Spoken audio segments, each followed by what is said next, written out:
Hey guys, it's Rosie your Top of Bricks here with another video for you guys. Today we're going to be going through some past LEGO Harry Potter sets that I think need a remake at this point.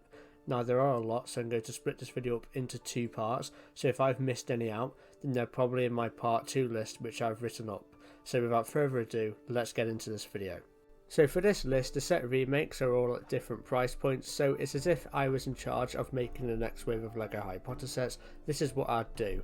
So we'll go from cheapest to most expensive, and the first one on our list is the Final Challenge. Now this set was released 20 years ago back in 2001 and retailed for $10.09, and as you can see we got Harry and Quirrell there. So I would keep the minifigures the same, just obviously the updated ones. It would be the Quirrell from the 2018 Great Hall set, then Harry from the 2021 chess set, but I'd retail this for £12.99 or $14.99, so it would act as a simple extension to the current 2021 line of Hogwarts Expansions.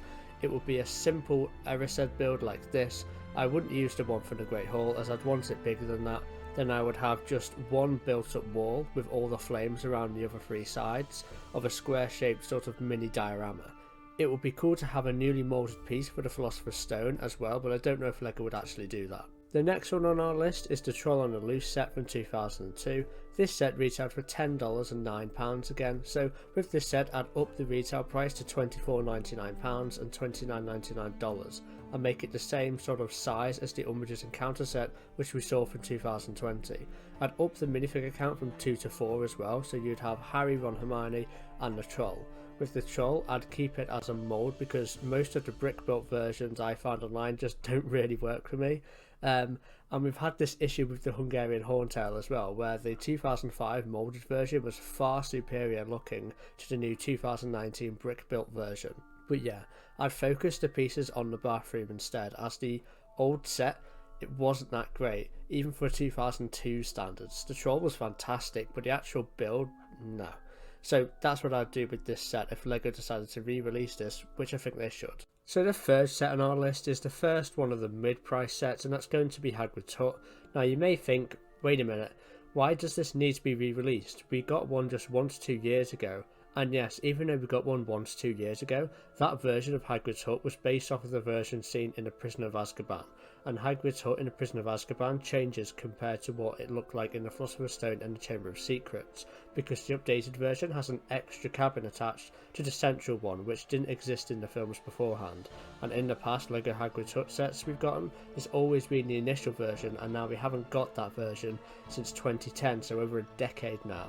So obviously with LEGO and the Harry Potter theme, we know that there was initially a 3-year plan to do the earlier sets in the first wave of years 1 to 2 mainly, and just one year 3 set I think with the Hogwarts Express. Then in 2019 they did the Prisoner of Azkaban sets with some Goblet of Fire sets.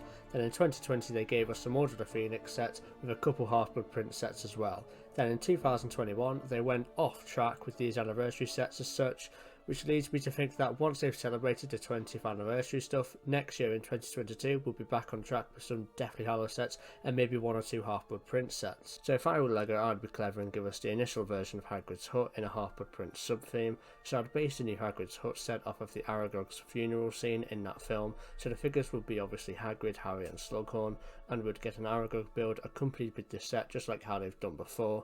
This also wouldn't be the first time they've mixed 2 films into one set, as with the Great Hall set in 2018. We got the Basilisk from the Chamber of Secrets with the figures which were only present in the Philosopher's Stone. The retail price for this new set will be somewhere around £50 or $60. On to number 4, we have an interesting one with the Gringotts Playset. So this set came out in 2002 and retailed for £25 and $30. However, my version of the set would look nothing like this at all. Mine would be around £100 or $120, and it would bear more of a resemblance to the Indiana Jones Temple of Doom set. There would be an entrance hall at the top with a minecart heading downwards and spiralling down, with 3 vaults on the way down, being Vault 713 which had the Philosopher's Stone inside, Vault 687 which was Harry's vault, as well as Vault 711 which was the vault to Bellatrix Lestrange. Obviously 2 of these vaults would be crowned with gold coins, bars and gems, and Bellatrix's vault would have the trophy piece like what we saw in the 2018 Quidditch set with the letter H printed on it, which of course would represent Helga Hufflepuff's cup, which was a Horcrux. So other additions the set would include is a feature where you can pour trans light blue studs onto the track which would act as the waterfall we see in the Deathly Hallows, and also of course this set would include the great big white dragon, which would be guarding Bellatrix's vault. This set wouldn't come with any part of the Gringotts building, it would just be a pure playset and it would be fantastic. So now going on to the expensive sets now, we'll kick off with the Quidditch pitch. This set would retail for £150 or $180, and as you may have guessed, it would indeed be a full-on Quidditch pitch UCS style. It would include 22 minifigures, being 4 Hufflepuff players including Cedric, 4 Ravenclaw players including Cho Chang, 4 Slytherin players including Draco Malfoy, and 4 Gryffindor players including Harry. So I know that there's meant to be 7 players per team, but there is just not a hope in hell that LEGO would give us 4 pairs of 7 figures in a set, so I have to be realistic. The other 6 figures in the set would be Madam Hooch, the referee, Lee Jordan, the commentator, Ron and Hermione in just their normal Gryffindor robes watching the game, and finally Hagrid and Neville, who can also help fill out the stands. I think it's really a shame how all the Quidditch sets we have seen from LEGO just haven't done the scene justice. We've only ever gotten one set of goalposts, and they've always been in cheap sets where I think there's definitely demand for a big proper size playset like this. It would stop us from having to buy 2 Quidditch sets like I did just to have a full Quidditch pitch. And finally, with the last and most expensive set on this list, we have Gringotts again. This time it would be the building, which would act as the expansion to the Diagon Alley D2C set. This would retail for £200 or $250, and I came to that price point because the Diagon Alley set is $400, and it came with 4 separate buildings, which makes each one $100. Now, Gringotts in the film is far, far bigger than the rest of the buildings in Diagon Alley, so we're probably looking at 2 to 3 times the size at least in height alone. Now, LEGO have come out and said in an interview with Bricks by Minds that, quote, "No plans for any future Diagon Alley sets, but the set was intentionally designed to leave possibilities open. We are aware of the significant building missing and are open to making it in the future, but there are no current plans to do so."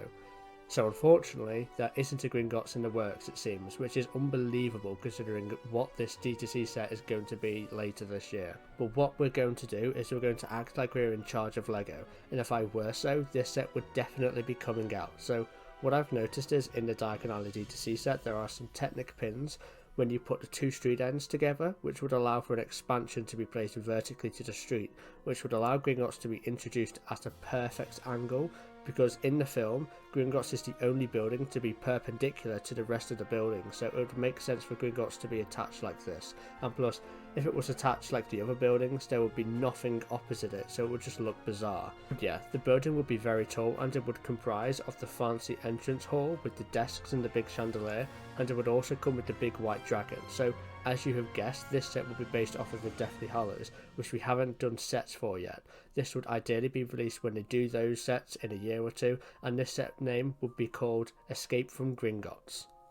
So thank you for watching this video guys. I am planning to release part 2 very soon, then I have a load of awesome new LEGO Harry Potter videos planned which are coming out after that. So make sure to like this video and subscribe. I'll catch you guys in the next one. Bye bye.